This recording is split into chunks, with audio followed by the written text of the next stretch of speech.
Olá, meus queridos alunos do 7º ano, estamos de novo aqui, eu sou a professora Gorete Wozniak de Geografia e a gente vai hoje trabalhar a ideia de retomada. Então vamos repensar juntos o que a gente trabalhou até aqui sobre população brasileira, desde os conceitos básicos, características de migrações, os grupos étnicos que vieram para o Brasil ou que contribuíram para a formação cultural da população brasileira. Então vamos retomar um pouco de cada coisa, daquilo que é essencial que vocês saibam sobre a população, certo? Conceitos, características, informações, conhecimentos, e aí fica um conjunto ali bem bacana de tudo que a gente trabalhou até aqui. Combinado? Antes da gente começar a aula, trouxe os recadinhos ali básicos de sempre, né, que vocês não podem esquecer. Então, com o caderno na mão, lápis na mão aí certinho para começar a aula. Quem não tá, corre lá e pega rapidinho e volta para dar sequência. Não esqueçam de registrar a presença no aplicativo Classroom, tá? É importantíssimo isso porque vai computando a frequência de vocês. É a chamada que vocês estão respondendo. Então é bem importante colocar lá no aplicativo a presença de cada um de vocês, certo? Façam isso sempre em todas as aulas para que vocês tenham a presença registrada. Também façam as atividades, realizem. Tem muito aluno que até assiste a aula, acompanha no aplicativo, mas não realiza as atividades. E como é que o professor vai acompanhar e saber se vocês estão adquirindo conhecimento, se estão de fato aprendendo? Então precisam realizar as atividades também, tá? Quem não tem condições, às vezes está com dificuldade de acessar o aplicativo, não conseguiu abrir as atividades, entra em contato com a escola, pega o material impresso, aí sim responde, devolve na escola para que o professor de vocês possa acompanhar direitinho ali o rendimento, o aprendizado de vocês. Dito isso, recadinhos importantes do início da nossa aula, vamos pensar ali em qual é o objetivo da nossa aula de hoje. Então, retomar conceitos, temas e conteúdos aprendidos. O que nós vimos aí ao longo das últimas aulas nossas, hoje a gente vai dar uma retomada ali e repensar juntos a respeito deles, né? Identificando e valorizando as contribuições de cada grupo étnico para a formação da população brasileira, né? Dos nossos modos de vida e que as características que nós temos hoje são herdadas desses povos que tanto contribuíram para nós. Então vamos lá nessa parte inicial. Quais conceitos importantes que nós trabalhamos? Então, primeiro lá, população absoluta. O que é a população absoluta? É o total de habitantes de um determinado lugar. O número total de pessoas. Bem simples, né? Sempre que usar o termo população absoluta, eu estou falando do total de habitantes de um determinado espaço. Pode ser de um bairro, pode ser de uma cidade, de um município, do estado, do país inteiro, pode ser do mundo inteiro, né? A população do mundo já ultrapassa 7 bilhões em termos absolutos, quer dizer que é a população absoluta do mundo inteiro, é aquele número X. Nós vimos lá a população absoluta do Brasil em torno de 210 milhões de habitantes, né? Então, o número total de brasileiros naquele momento da contagem, né? E população relativa, então diferença aqui. Relativo sempre em comparação a alguma coisa. Divisão do número de habitantes por quilômetro quadrado, ou seja, concentração de habitantes em determinada área. Quando eu calculo a população relativa, eu consigo saber o quanto tem de concentração de pessoas em determinadas áreas. É isso que é a população relativa. Eu divido o número total, ou seja, a população absoluta, pelo tamanho do espaço, certo? Se eu tenho um número de população absoluta lá elevado e um espaço não muito grande, eu vou ter uma densidade demográfica bastante elevada, ou seja, uma grande concentração de pessoas naquela área. No Brasil, a gente diz que a densidade é de 24 habitantes por quilômetro quadrado. É como se a gente dividisse o Brasil, teoricamente, claro, né? Dividisse o Brasil em partes, em quadrados, né? Dentro de cada quadrado desse cabem 24 habitantes. Cada quadrado de 1 quilômetro por 1 quilômetro. Então, por isso a gente diz densidade demográfica de 24 habitantes por quilômetro quadrado. Mas tem um detalhe bem importante sobre a densidade demográfica ou população relativa, que no Brasil a população está distribuída de forma irregular. O que é isso, professora? Quer dizer que não está todo mundo bem espalhadinho por todo o território. Nós temos áreas com grande concentração de população e outras áreas que a gente diz que estão vazias, chamadas de vazios demográficos, ou seja, vazias de população, certo? E aí, se eu pensar nisso, eu vou ter diferença na densidade demográfica de determinados lugares do Brasil para outros.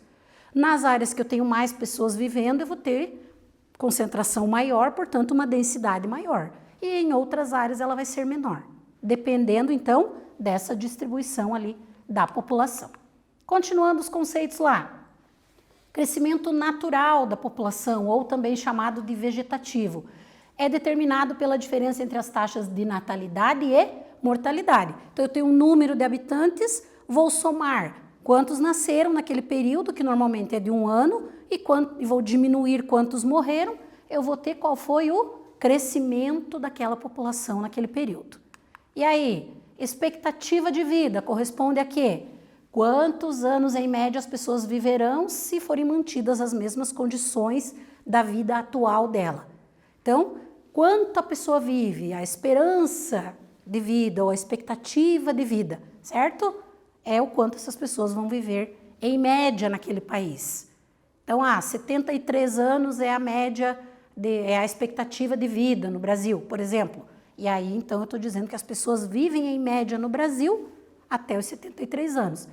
Mas a minha tia, né, viveu até 150, até 102, até 107, até 95, exemplos aleatórios, né?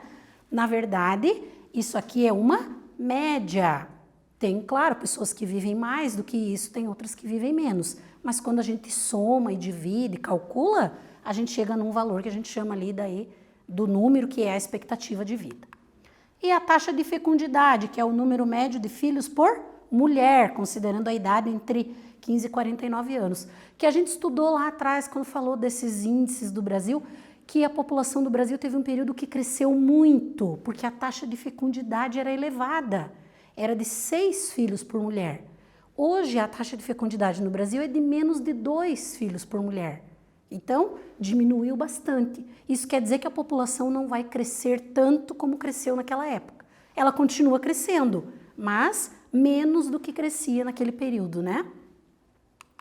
Então, bem importante ali. Trouxe um mapa para a gente pensar junto ali na densidade demográfica. Então, aquela ideia que eu falei para vocês. Áreas que têm mais população e áreas que têm menos população concentrada, ou seja, distribuição irregular da população. Eu tenho aqui as áreas mais próximas do litoral, até pelo fator histórico de ocupação do Brasil, que foi primeiro no litoral, né? E depois se expandiu para outras partes. Aqui nós vamos ter a maior concentração. As grandes cidades brasileiras, os grandes centros urbanos do Brasil estão concentrados nesta parte mais escura do mapa. Enquanto aqui mais para o interior, aqui a presença da floresta amazônica é algo que impede a expansão de ocupação por pessoas, né? A agricultura também, que é forte em estados como Mato Grosso ali, fazem com que a gente tenha uma concentração menor de população nessas áreas, tá? Nas capitais, aqui que tem os pontinhos mais escuros, é onde a gente vai ter a maior concentração de pessoas, e aí em todo o restante ali vai estar mais vazio de população, certo? Então, analisando ali o mapa da densidade. Ainda pensando ali nos conceitos, né? Lembram que eu tinha trazido para vocês em uma aula esse esqueminha de pensar no crescimento da população? Então, ali, população absoluta, que é o total de habitantes, mais a taxa de natalidade, ou seja, quantos nasceram, menos a taxa de mortalidade. Eu vou ter o resultado ali, que é o crescimento da população. Aí eu coloquei exemplos em números lá para nós. Se eu tenho uma população de 1.000 pessoas, nascem 50, morrem 20, qual foi o crescimento dessa população? 1.030, ou seja, cresceu ali 30 pessoas, né? Tinha 1.000, passou para 1.030, certo? Exercício 1 ali para a gente pensar um pouquinho nessa parte inicial dos conceitos. e de análise dos mapas. Observando o mapa ali é possível verificar que informações? Então nós temos ali as alternativas. O estado mais populoso está na região Nordeste e os 3 menos na Centro-Oeste? O estado mais populoso é São Paulo e os 3 menos populosos estão na região Norte? Ou o estado mais populoso é Mato Grosso e o menos populoso é o Paraná? Qual dessas respostas atende adequadamente ao que nós queremos saber de informação ali? Respondam lá no caderno de vocês e a gente já volta com a correção.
Voltamos então ali com o exercício que vocês tinham que analisar o mapa pelas cores mesmo, que tá bem visível ali a diferenciação dos tons, né, mais claros e mais escuros, que representam áreas mais populosas e menos populosas. Lembram lá do conceito de populoso? É que tem um número de habitantes elevado em comparação com outras partes. Aí eu digo que esse lugar, esse estado, esse país é populoso, né? Povoado é quando a população está bem distribuída no território inteiro. Neste caso aqui a gente estava falando das áreas mais populosas, né? É o que o mapa traz para nós. Então, o estado mais populoso é São Paulo e os 3 menos populosos estão na região norte, Amapá, Roraima e Acre, certo? Então, o que perguntava ali para nós sobre o mapa, o que é possível afirmar, a afirmação correta é a letra B. Continuando lá. Outro assunto que nós tratamos e que foi bem importante e que aí desenvolvemos algumas aulas a respeito foram as migrações no Brasil. Tanto as migrações internas quanto as externas. E aí vamos retomar um pouquinho e relembrar ali o que a gente tinha visto, né? Primeira coisa, o que são esses movimentos migratórios, né? Que eu também chamo de migração. Quando as pessoas deixam o seu local de origem e vão para outro local fixar moradia. Então, esses movimentos a gente chama de migração. Quando que eu chamo de migração? Quando eles são duradouros. A pessoa vai e fica por um tempo ou fica definitivamente no outro lugar, como aconteceu com muitos imigrantes que vieram para o Brasil. Quando a pessoa se desloca, por exemplo, diariamente, aí a gente chama de movimento populacional, né? A população se movimentou, mas não necessariamente fixou moradia em outro lugar. Quando ela muda de residência, né, fixa moradia em outro lugar, eu chamo de migração ou movimento migratório. Aí lembrando aqui alguns conceitos, né, nós falamos de algumas palavrinhas bem importantes de serem retomadas. Migrante. Quem é o migrante? É quem se movimenta. Independente se ele está chegando ou saindo de um lugar, de uma região para outra, eu vou chamar de migrante. Quando a gente fala das migrações internas do Brasil, a gente usa sempre o termo migrante, porque ele está se deslocando dentro do território, certo? Mas quando a gente vai falar de entrada ou saída de pessoas de um país para outro, né, de mudança de um país para o outro, a gente acrescenta ou a letra E ou a letra I na palavrinha migrante. Então, eu vou ter o emigrante e o imigrante. Quais são as diferenças ali? Emigrante, eu estou fazendo uma referência de saída. Então, a pessoa saiu daquele país. Claro que eu tenho que ter, está saindo do Brasil, para nós que ficamos no Brasil, esta pessoa é emigrante, porque ele saiu daqui, certo? E o imigrante, usando o Brasil como referência, para nós que estamos aqui, quem chega é imigrante. Então, o imigrante é de chegada, chegou no país, né? Eu moro na Inglaterra, então eu sou o inglês. Então, as pessoas que chegam na Inglaterra, para os ingleses, eles são imigrantes. As pessoas que saem da Inglaterra e vão morar em outro lugar, para os ingleses, são emigrantes. Então, sempre tem que ter essa referência. De onde eu estou falando? No nosso caso, estamos falando de Brasil. Quem saiu do Brasil? Emigrante. Quem chegou no Brasil? Imigrante. Quem se movimentou internamente no Brasil, eu vou usar apenas o termo migrante. As principais correntes migratórias ali para o Brasil, então, italiana, espanhola e alemã. A gente viu várias outras, né, mas quando a gente fala das principais, a gente relaciona essas três ali, né, dos imigrantes europeus. E aí eu trouxe os conceitos que nós já tínhamos visto, né? Migração intrarregional, acontece dentro da mesma região. Mudou de Santa Catarina para o Paraná, está dentro da mesma região, intrarregional. Interregional, mudou de uma região para outra. Então, saiu do Nordeste e foi para o Sudeste. Saiu do Norte e foi para o Centro-Oeste. Saiu do Sul e foi para o Centro-Oeste. Isso é interregional, ou seja, de uma região para outra. Movimento pendular são aqueles movimentos de população que eu falei para vocês, que acontecem neste caso aqui diariamente. Pessoas saem de determinadas áreas e vão para outras. Para quê? Para estudar, para trabalhar, enfim. Então, a gente tem um movimento de vai e vem, por isso a comparação com o pêndulo, né? E chama movimento pendular. Migração de retorno, quando volta para o seu local de origem. Veio para o Sudeste e retornou para o Nordeste. Né? Saiu do Sul e foi para o Centro-Oeste e voltou para o Sul. Então, migração de retorno, retornar, o nome já diz. Êxodo rural, que foi bem importante para a formação, para a urbanização, para a formação das cidades no Brasil, a saída da população do campo para a cidade. E aqui, então, um gráfico que a gente já tinha trabalhado, que eu trouxe só para a gente relembrar um pouquinho, da chegada, né, dos imigrantes no Brasil. Então, ali, italianos, portugueses, outros grupos diversos, os espanhóis, os alemães, os japoneses e os russos, e as quantidades de cada grupo, totalizando ali quase 5 milhões de pessoas que chegaram no Brasil, tá? Então, portanto, são imigrantes. E no Paraná, como é que foram os movimentos migratórios? Então nós tivemos entrada de migrantes de outras partes do Brasil, de outros estados brasileiros, né? Essa parte em vermelho aqui é o chamado Paraná tradicional, então que é do início, né? Ocupado pelos portugueses. Depois aqui nós vamos ter, na parte mais a oeste, vindos de Santa Catarina e do Rio Grande do Sul, e aqui na parte mais ao norte do nosso estado e noroeste, vindos de São Paulo e de Minas Gerais. Então são os movimentos migratórios de pessoas que vieram para o estado do Paraná. E aqui são as migrações, os movimentos mais atuais, vamos dizer assim, do Paraná. O que nós vamos ter dentro do nosso estado? De diversas regiões do nosso estado, o deslocamento de população para a região metropolitana de Curitiba, que é a região que apresenta o setor industrial mais desenvolvido, de comércio, enfim, as atividades econômicas em geral. Então as pessoas vão buscar trabalho e renda quando migram. Por isso que esta região aqui do Paraná atrai pessoas. As pessoas se mudam para Curitiba e para os municípios vizinhos em busca de melhores condições de vida e de trabalho. E de onde elas vêm? De diversas partes do nosso estado. Exercício lá, observando ali a imagem, o que nós temos? Faça uma análise da situação de muitos migrantes nas grandes cidades. Então, o que a imagem traz para nós sobre essa situação dos migrantes em grandes cidades brasileiras? A gente falou isso nas aulas anteriores também. Pensem um pouquinho, respondam e já voltamos com a correção.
Voltamos ali com a atividade que vocês ficaram para analisar e vamos à resposta lá. Observando a imagem, qual análise nós podemos fazer da situação de muitos migrantes nas grandes cidades? que eles saem de uma região para outra em busca do quê? Melhores condições de vida. No entanto, muitas vezes eles não conseguem encontrar a qualidade de vida que eles imaginavam. Boa alimentação, moradia, trabalho, né? Eles pensam nisso, mas muitas vezes não encontram, né? Essa é a ideia que a Charge trazia para nós ali. Continuando lá, agora vamos relembrar um pouquinho do que falamos da diversidade étnica e cultural do Brasil e de todas as contribuições de diferentes povos, né? A começar ali pela ideia de que o povo brasileiro é resultado do que nós chamamos de miscigenação. O que é miscigenação? É a mistura de várias etnias. Então, vários grupos que se misturaram e resultaram no que a gente chama de população brasileira hoje, né? E aí eu trouxe essa imagem porque ela dá a ideia justamente desse começo, né? Que nós vamos ter os grupos nativos ali, os indígenas, e a chegada ali dos primeiros colonizadores. Então, para dar a ideia de quando começou a formação dessa população que somos nós hoje, né? E aí, então, apresenta essa diversidade cultural por quais motivos? Grande extensão do nosso território e as influências que ele sofreu ao longo do processo de formação da sociedade. São os dois principais fatores ali, né? Com a chegada dos imigrantes, dos povos vindos de outras partes do mundo, tudo isso contribuiu para formar essa miscigenação da população brasileira, né? E aí, os povos indígenas, que eram os povos que já habitavam aqui quando chegaram os colonizadores, trouxe um mapa que a gente já tinha trabalhado também, né? Como eles estavam distribuídos aqui. Então, nós temos ali os principais grupos, né? Os que eram maiores, em maior contingente. Tupi-Guarani, que é toda essa parte aqui do litoral, e alguma parte aqui da região amazônica. Os Gês, que são esses em amarelo aqui, que também ocupavam grande extensão do território. Aí nós vamos ter outros ali, como Caribe, em azul, Pano, esse mais aqui na parte oeste, Tucano, que nós temos grupos menores aqui representados, os Charruas aqui no extremo sul do Brasil e outros grupos aqui menores identificados em verde. Então, como estavam distribuídos os povos? Lembrando que eram diferentes grupos étnicos, mesmo a gente chamando somente de povos indígenas, certo? Aqui, então, nós temos os grupos indígenas na atualidade, onde vivem, né, 60% vivem na região da Amazônia. Então, nesta parte aqui. O estado do Amazonas tem 59 grupos ali, né? O Mato Grosso 41, o Paraná tem 4 ali dentro dessa ideia, e em média 10% vivem nas cidades. Continuando lá, perguntinha. Quais grupos étnicos indígenas ocupavam a porção sul do Brasil na época do descobrimento? Lembraram do mapa? Observaram ele bem? Quero ver se vocês gravaram ali a informação que nós falamos desses grupos. Tem ali as opções, leiam com atenção, respondam e já voltamos com a correção.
Voltamos ali então com a atividade que eu deixei para ver se vocês lembravam quais os grupos que ocupavam a porção sul do Brasil. Não só o litoral ou o interior, mas o sul como um todo, né? Então, a resposta lá eram os Tupi-Guarani, G e Charrua, os grupos que aparecem lá no mapa compondo ali a parte da região sul, certo? Continuando lá, outros povos que contribuíram para a nossa formação cultural foram os povos africanos que nós tratamos numa aula anterior nossa. E aí eu trouxe de novo aquele mapa que mostra de onde eles vieram, né? Então nós temos ali grupos que vieram da região da Nigéria para a Bahia, da região de Angola para Pernambuco e para o Rio de Janeiro e da região de Moçambique para o Rio de Janeiro. Então, de onde vieram a maior parte dos povos africanos trazidos como escravos para o Brasil, com tudo aquilo que a gente trabalhou de características nesse sentido numa aula anterior, então, destas áreas aqui da África para estas partes do Brasil, certo? Aí nós vamos ter ali, entre os grupos que vieram, os bantus e os sudaneses, que eram divididos em dois grandes grupos étnicos diferentes, né? Das diferentes áreas que eles vieram ali, que eles foram trazidos. E aí eu trouxe um mapa atual aqui para vocês, que mostra essa ideia das terras quilombolas, né? Dos remanescentes aqui das áreas dos quilombos. Os quilombos eram aqueles agrupamentos de resistência dos escravos que conseguiam fugir de todo aquele sofrimento que eles tinham no trabalho, nas atividades, os castigos e tudo mais. Então eles se refugiavam em determinadas áreas, né? Que eram os quilombos. E o que ficou de referência cultural e do espaço geográfico brasileiro para nós é justamente as terras quilombolas. Então, no Brasil, onde nós vamos ter ali as quantidades de terras quilombolas, né, que guardam essa herança. Vejo que na Bahia que são 260, né? As terras que já estão tituladas, que já são garantidas para que esses povos possam conservar ali seus hábitos, seus modos de vida, né? Apesar de ainda viverem muitos em condições precárias. E as terras que estão em processo ali são essas que estão em verdinho, mas que provavelmente em algum momento ali elas também vão ser tituladas e esses povos vão ter um pouco mais de segurança ali no uso da terra e na conservação dos seus costumes, das suas tradições, que são resultado da influência dos povos africanos, né? Seus descendentes. Aí falamos também dos imigrantes vindos de diversas partes do mundo. Essa imagem a gente também usou em uma aula nossa para dar essa ideia da chegada deles aqui. Foram muitos e foram em grande quantidade que vieram para o Brasil. E aí eu relacionei ali em que eles contribuíram, né? Para a população brasileira, para as características da paisagem do Brasil como um todo. Então nós temos diversos fatores ali. A arquitetura, a gastronomia, o trabalho, as danças e as religiões, as músicas, a arte e as atividades econômicas. Então vejam quantas contribuições nos mais diferentes setores da sociedade, ou seja, em tudo aquilo que nós realizamos no nosso dia a dia, no trabalho, na religião, na dança, e essa diversidade que nós temos no Brasil é retrato dessas contribuições, desses grupos que vieram para o Brasil como um todo, né? Aí nós temos ali o exercício 3, aquele mapa que nós tínhamos falado lá de densidade demográfica, então tem ali algumas perguntinhas para vocês responderem. O mapa a seguir representa a distribuição da população, né? Com base nas diferenças de densidade demográfica, ou seja, de concentração ou não de população, né? Áreas com maior e menor concentração. Quais são as unidades da federação que apresentam áreas com maior densidade? Unidades da federação são os estados, né? E o Distrito Federal. Então, quais unidades apresentam maior concentração? Quais unidades da federação apresentam áreas com baixa densidade demográfica, ou seja, que tem pouca gente vivendo? A distribuição da população no território brasileiro, destacando a região onde ela está mais concentrada. Então, façam a análise ali, respondam as perguntinhas e a gente volta na sequência para corrigir juntos.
Voltamos então com o exercício ali, que vocês tinham que pensar um pouquinho, né? Por isso um tempinho maior, fazer a análise do mapa e responder. Então, primeira pergunta lá, unidades da federação com a maior densidade demográfica, ou seja, com concentração de pessoas? São Paulo, Rio de Janeiro, Distrito Federal, que é esse pontinho bem ali no meio do mapa, e a maior parte da região litorânea. Ah, professora, eu não coloquei o Distrito Federal, mas fez referência às outras, colocou que a concentração é maior no litoral? Tá certo, né? Conseguiu fazer análise da informação. Quais unidades da federação apresentam áreas com baixas densidades demográficas? Eu relacionei ali, né, mas vocês poderiam ter colocado algumas delas, como Roraima, Amazonas, Pará, Acre. Então, ó, aqui, ó, Amazonas, Roraima, Acre, Rondônia, o Pará, o Amapá, estão todas relacionadas ali com baixa densidade, ou seja, pequena concentração de população. E a distribuição da população pelo território brasileiro, como está? Destacando, né, áreas mais concentradas e menos concentrada de população. Como ela é? Irregular. Então, a população está irregularmente distribuída no território, concentrada na região litorânea, que nós já tínhamos falado, e com vazios demográficos para o oeste do país, que é esta parte aqui, onde tem menos população. Vazio demográfico quer dizer que não tem população ali vivendo, ou no caso do Brasil aqui, é pouco, né? A quantidade é pequena. Continuando lá então, exercício 4.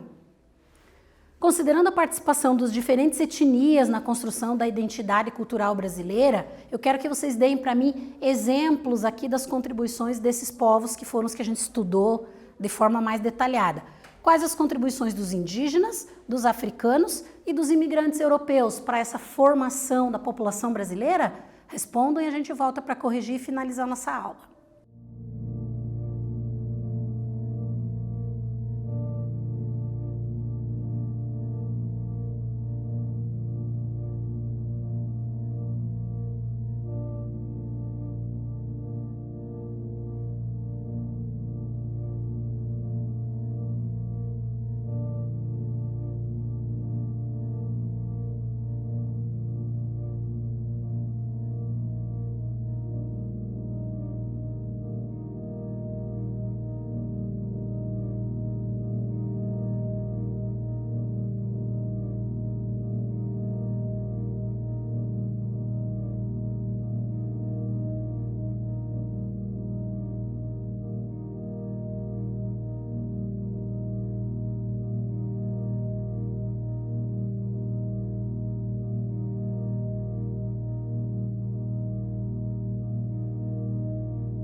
Muito bem, pessoal, voltamos ali com a correção do exercício 4, né?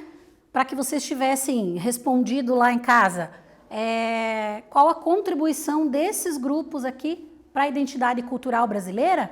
Então vamos ver juntos lá.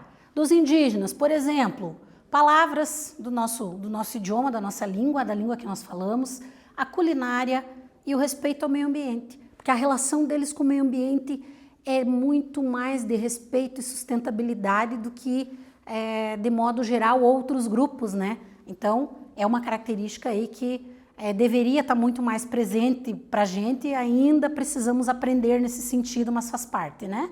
Africanos, as religiões, a culinária, esportes, a dança, a música. Falamos lá principalmente da capoeira, que é uma identidade hoje de muitas pessoas praticam hoje como esporte, né? E que tem uma herança ali da influência dos africanos. Dos imigrantes europeus, técnicas de trabalho, culinária, danças, arquitetura, no formato das construções das casas, nas danças folclóricas, nos pratos, como dos italianos, que a gente viu em uma aula e tudo mais. Então, poderíamos relacionar muitas outras coisas ali do que nós estudamos. Eu coloquei alguns exemplos. Se vocês colocaram outros diferentes, mas que também tratamos na aula, não tem problema, tá tudo certo. Ok? Então, pessoal, a ideia é que retomemos um pouquinho dos conteúdos, que vocês tenham entendido, tenham tirado dúvidas que porventura tenham ficado. Espero ter contribuído na aula de hoje para isso, que essa era a intenção e o objetivo. E na aula que vem nós voltamos com mais geografia para vocês. Um abraço a todos e até lá!